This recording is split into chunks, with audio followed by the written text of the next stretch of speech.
un campus de la ville portuaire de Matadi, non loin du rond-point RTNC, avenue Sekingedi. L'université OREB IH en sigle vous ouvre ses portes des savoirs pour cette année académique 2022-2023 avec des facultés et mentions suivantes: faculté des droits, faculté d'économie et de gestion, mention banque, microfinance et assurance, gestion des entreprises et entrepreneuriat, management des organisations. Avec le système LMD, faculté de la santé, mention sciences biomédicales, sciences pharmaceutiques, santé publique et communautaire. Université OREB, temple du savoir bilingue, Congo central. Faculté des sciences et technologies, mention système informatique, intelligence artificielle, ingénierie logicielle en réseau et télécommunications.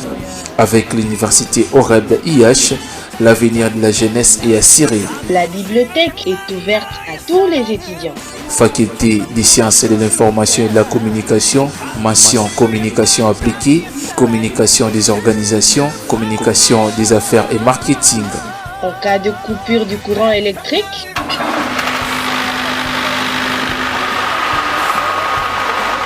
Université OREB, c'est le temple du savoir bilingue au Congo central. I live at Kasu. Okay, can you introduce yourself? les installations hygiéniques impeccables. Pour tout contact, bureau du promoteur 081 906 3305. Email kaloun.rapi@yahoo.fr. Bureau du recteur 089 353 72 92. Email rectorat.ith2021@gmail.com. Bureau du secrétaire général académique 089 88 92 871. Bureau du service des communications 081 905 87 64. 085 479 40 71. Email universitéoreb@gmail.com. Page Facebook Université OREB-Matadi. YouTube Université OREB IH. Site internet www.groupe-oreb.com. par Université OREB. Wi-Fi est permanent à l'Université OREB. Une seule adresse, avenue Sekingedi, numéro 14, non loin du rond-point RTNC et en face à la station SNEL Oibeka.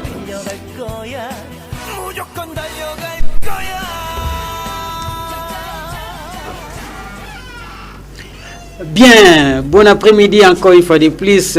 J'étais avec vous le matin pour l'émission HP, Une heure pour la paix. Mais maintenant là, je suis habillé du statut académique. C'est l'émission Espace Université OREB.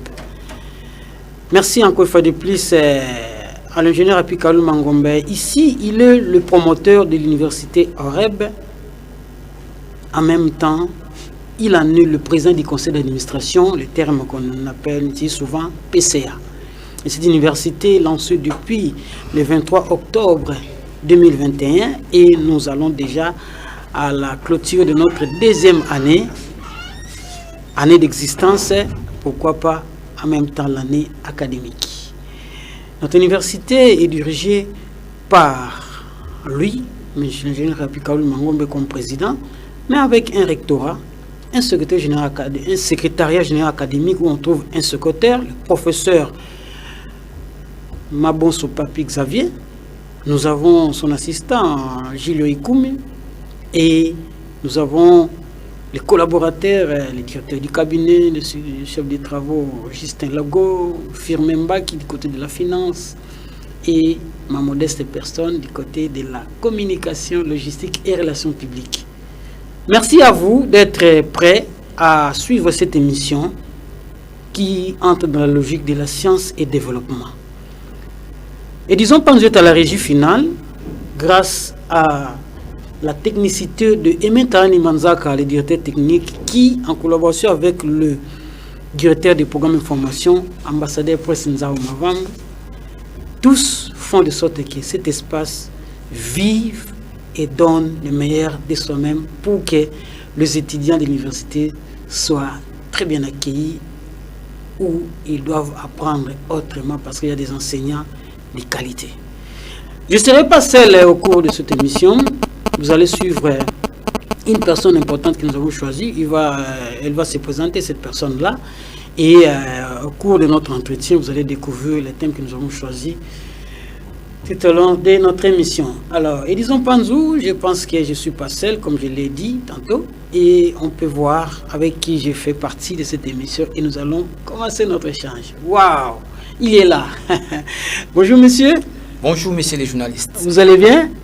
Parfaitement bien. Waouh. Un invité qui va se présenter d'abord, et puis vous allez l'écouter. Alors, notre émission Espace Université OREB.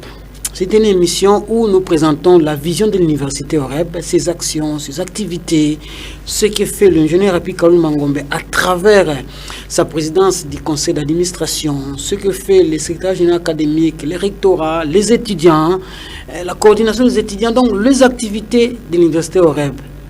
Et comme nous sommes petit à petit en train de clôturer l'année, parce que nous sommes déjà au deuxième semestre, vous allez peut-être l'évoquer dans une de vos parties d'intervention. Est-ce que vous pouvez vous présenter d'abord et puis nous allons entrer dans notre sujet du jour? Merci monsieur le journaliste de la parole accordée.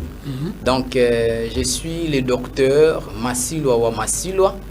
Je suis médecin du gouvernement congolais comme tout médecin. Et je suis le médecin directeur de la clinique médicale OREB. Et puis je suis médecin traitant ailleurs.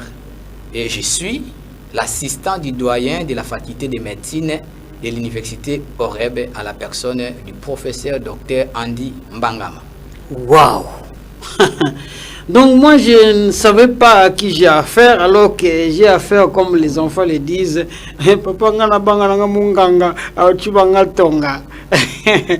L'habitude, la vie dans les milieux de santé, ça vous va? Oui, super bien.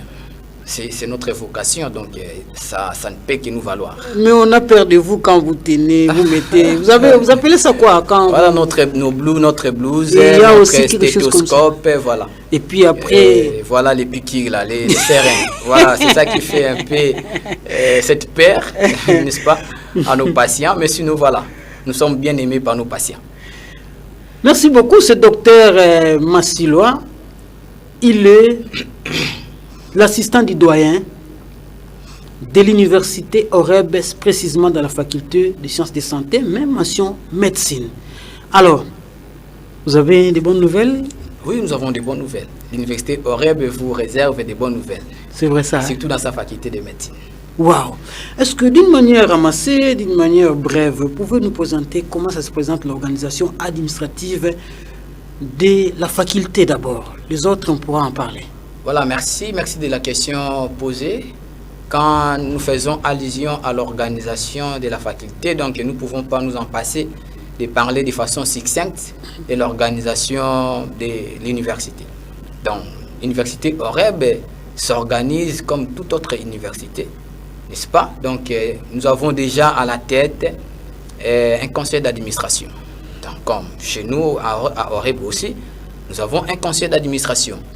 Et le conseil d'administration, c'est cette unité-là qui gère l'université, qui prennent des stratégies sensibles pour le bon fonctionnement de l'université. Donc c'est là où se définit même la politique de gestion de l'université. Et nous, notre conseil d'administration de l'université OREB, il est donc géré par l'ingénieur Rapi Kalulu Mangombe, qui est même aussi le promoteur de l'université OREB. Wow. Et après donc cette entité, le conseil d'administration, vient ce que nous appelons les services des rectorats. Et après les rectorats, dans les rectorats, nous avons un recteur. Comme chez nous, nous avons aussi un recteur. Donc après vient les services du secrétariat général académique. Et nous aussi, au sein de l'université OREB, nous avons un secrétariat général académique qui est géré par le professeur Mabonso, qui est le maître que j'ai sali d'ailleurs en passant. Wow. Et il a ses collaborateurs, donc n'est-ce pas, il a un secrétaire au bureau, etc. Et après les services du secrétariat général académique, viennent ce qu'on appelle les services des décanats. Ça, c'est super d'entendre ça. Donc, les services des décanats, les décanats sont en fait les bureaux des doyens des facultés. L'université OREB a déjà un service décanal, les doyens. Les doyens. Donc, il y a tous ces services-là à l'université. Donc, l'université OREB a aussi ses services de décanat. Comme je suis venu, comme je suis de la faculté de médecine, donc je parlerai du bureau décanal de la faculté de médecine de l'université OREB. Donc voilà, comme je disais. Alors maintenant, le décanat, c'est cet organe-là, technique, qui gère les facultés. Et à la tête du bureau décanal, il y a un doyen de la faculté, comme je disais. Et chez nous, nous avons un doyen de la faculté de médecine. Et c'est le professeur Dr Andy Mangama, qui est donc voilà un gynéco-obstétricien. Donc c'est lui le doyen de la faculté de médecine de l'université OREB. Il est professeur. Et donc il est aussi assisté par ses collaborateurs. Il a un assistant du doyen que je suis, que je représente ici même. Et puis nous avons un secrétaire, nous avons des apparitaires au sein même du bureau des Canades. Donc voilà un peu de façon brève comment s'organise, n'est-ce pas, une faculté, la faculté de médecine de l'université OREB. On a un doyen de la faculté, on a un assistant des doyens, on a les secrétaires, on a les apparitaires, n'est-ce pas? Tout ça, ça fait partie du bureau des Canales. Mais la tête, la locomotive, c'est la tête de la locomotive, c'est le doyen lui-même, et qui doit être un professeur. Et voilà, donc nous aussi, notre doyen, c'est un professeur. Donc, un doyen de l'université, qui s'occupe des activités d'un décanat. Décanat, ça veut dire donc c'est le service de ces doyens-là. Tout ce qu'il fait, donc le nom de son service, c'est ce qu'on appelle décanat. Et dans son bureau, on trouve tout ce que vous venez de citer là, l'assistant et consorts. Alors, on sent comme s'il y a une particularité dans le système de fonctionnement et d'enseignement, je peux dire d'organisation d'enseignement au sein de votre faculté. Une particularité, c'est tout à fait logique parce que la médecine n'est pas l'économie, n'est pas les droits, donc nous avons nos spécificités. Voilà pourquoi même cette organisation des décanales. Là, il y a des techniciens, n'est-ce pas, des facultés. Donc nous, également, en médecine, nous avons nos particularités. Voilà pourquoi nous nous organisons en décanat qui contient, n'est-ce pas, des personnes qui sont habilitées, qui sont censées faire ce travail-là. Donc voilà un peu ce que je peux dire par rapport à une particularité concernant les facultés. Si nous restons encore là, pourquoi votre faculté, votre domaine de santé semble être sensible, semble être sérieuse? Et puis quand il s'agit de la question de santé de la population, le pays est en mouvement, l'épidémie, ceci, on dit non. Les médecins, les chercheurs, les doyens, les professeurs, vous là, vous êtes... Pourquoi cette particularité? Parce que plus tard, vous allez nous dire si réellement c'est ce que vous voulez de vos futurs étudiants. Eh bien, merci. Voilà, comme vous pouvez le savoir, messieurs les journalistes, laissez-moi vous dire, le développement d'un pays, n'est-ce pas, repose sur une population qui est en bonne santé. C'est-à-dire si on tient beaucoup de rigueur, beaucoup d'exigences dans la formation des médecins ou autour de la faculté de médecine, parce que la médecine travaille directement sur l'être humain. Très bien. Les médecins, nous ne travaillons pas, nous ne travaillons pas sur des machines, des matériels qu'on peut réparer comme on veut, mais nous travaillons sur la vie humaine. Et donc là, on ne blague pas. On ne blague pas parce que la vie, on ne vit qu'une seule fois.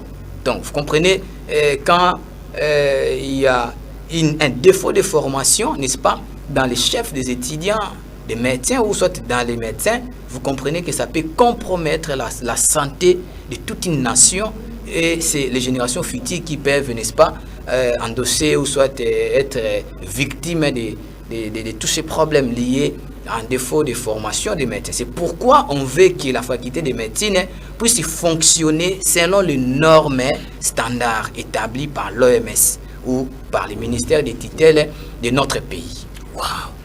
Docteur Massiloa, l'assistant des doyens de la faculté de médecine à l'université OREB. Docteur, et c'est ces sérieux-là que dans vos programmes, dans vos choix d'enseignants, dans ce que vous faites comme profil sur les professeurs, vous y mettez aussi ce sérieux-là. Donc vous ne choisissez pas n'importe qui alors. Voilà, donc vous avez déjà dit ça. Donc nous mettons vraiment les sérieux parce que nous voulons la formation, n'est-ce pas, des étudiants. Nous voulons une formation de qualité Nous voulons la formation, une formation excellente, c'est-à-dire la formation des étudiants qui soient capables de servir, n'est-ce pas, la province, pourquoi pas tous les pays, pourquoi pas le monde entier. Donc, nous mettons ces séries-là parce que nous voulons voir les étudiants être bien formés dans leur carrière académique pour qu'ils soient utiles, n'est-ce pas, à la nation. Donc, nous mettons déjà ces séries-là. Les doyens de la faculté, comme j'ai dit, c'est lui donc qui a la tête même, n'est-ce pas, de la locomotive. C'est lui, n'est-ce pas, l'ingénierie même de la faculté de la médecine. Et donc, nous avons un professeur qui se connaît dans ce domaine-là, le professeur Dr Andy Bangama, que je resalie encore. Donc, il met tous ces sérieux, n'est-ce pas, dans les critériums